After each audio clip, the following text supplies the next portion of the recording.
The table was full. Wine glasses clinked. Laughter bounced off the walls of a house that wasn't mine. It was my sister-in-law's family dinner, 3 days before her wedding, and I was the outsider in the room, the quiet one, the one nobody really knew. My name is Commander Emily Hart.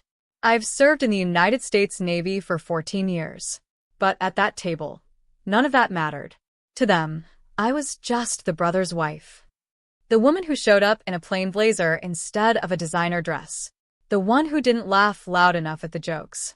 My brother-in-law, Tyler, had been circling me all night with that particular smile people wear when they're about to say something cruel and pretend it's a joke. He worked in finance, drove a car worth more than my first house, and never missed a chance to remind the room of it. Halfway through dinner, he leaned back in his chair, swirled his wine, and said it loud enough for the whole table to hear. "So, you're in the Navy? What's your nickname?"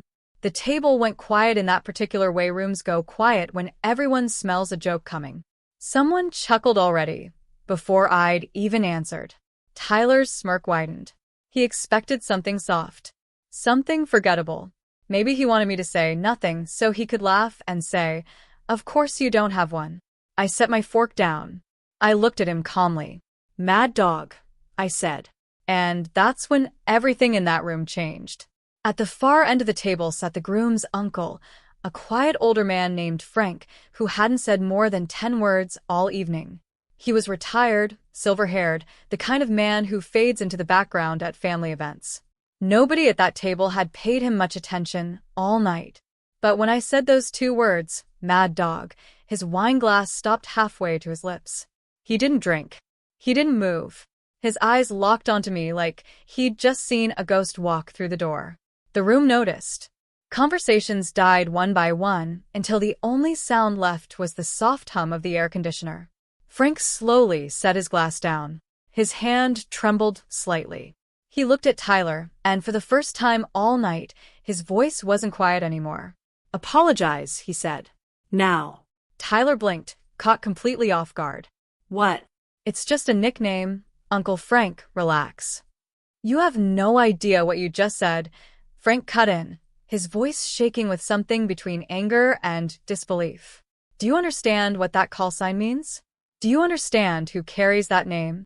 Tyler's smile finally cracked. He looked around the table for backup and found none. Even his own mother had gone pale. I stayed silent. I wasn't going to explain myself. Not to people who had spent the entire evening deciding I wasn't worth their respect before I'd even opened my mouth. But Frank wasn't finished.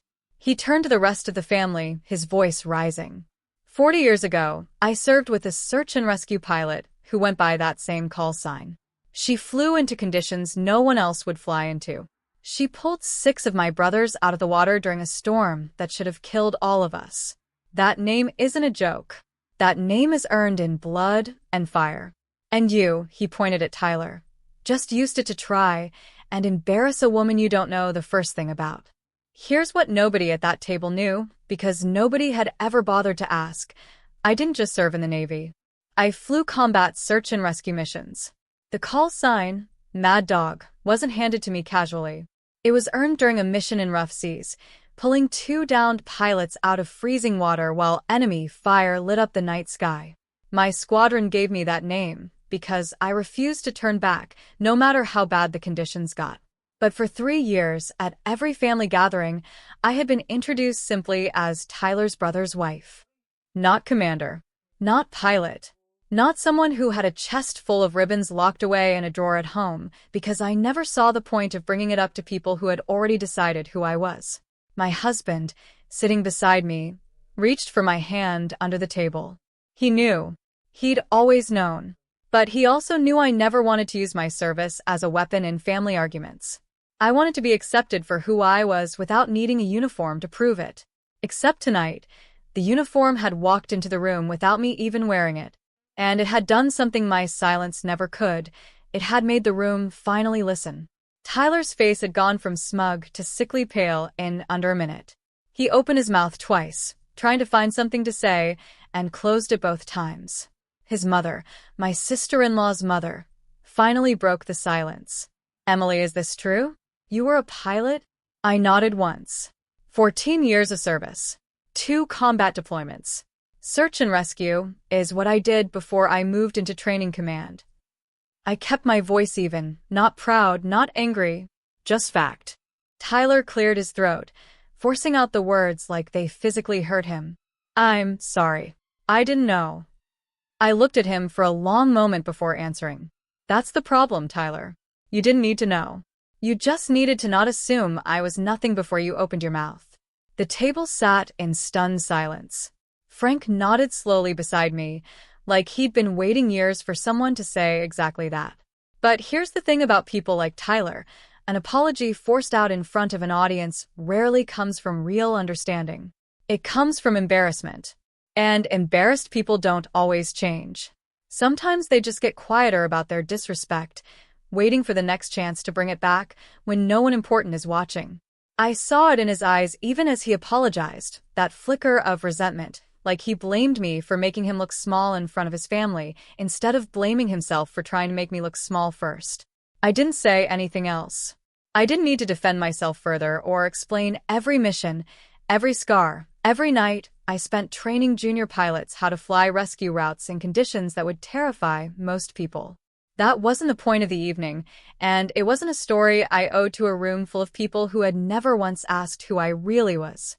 Instead, I picked my fork back up and finished my dinner in the quiet that followed, a quiet that, for the first time all night, felt like respect instead of dismissal. Word travels fast in families. By the time the wedding rolled around 3 days later, something had shifted. My sister-in-law, the bride, pulled me aside before the ceremony. I had no idea, she said quietly. All this time, I thought you were just quiet.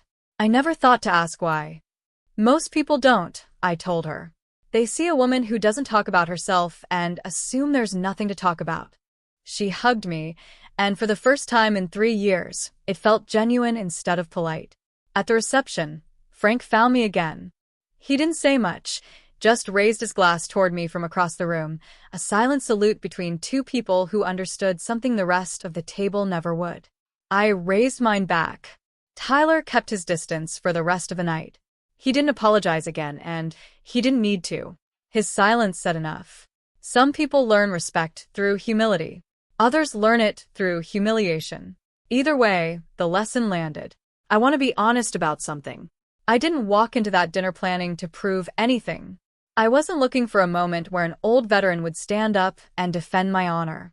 I was just tired of being underestimated, tired of smiling politely while people decided who I was based on nothing but assumptions.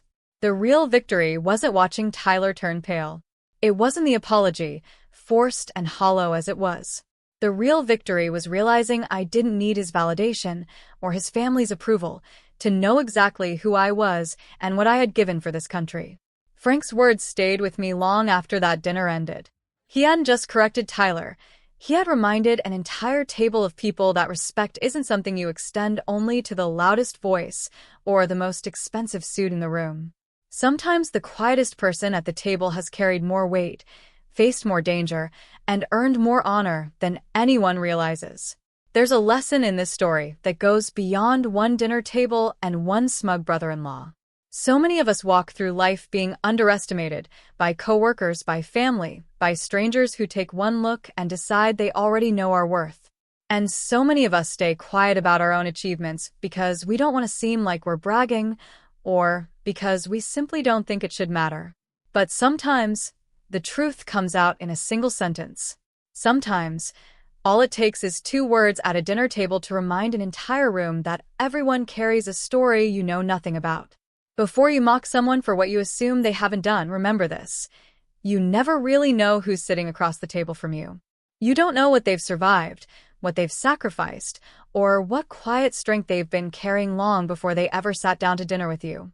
Respect costs nothing to give, but disrespect, as Tyler learned that night, can cost you everything in a single moment of silence. If this story meant something to you, let me know in the comments. Have you ever been underestimated by someone who had no idea who they were really talking to? Share your story below. And if you believe quiet strength deserves more respect than loud judgment, hit subscribe, because there are many more stories like this one still to come.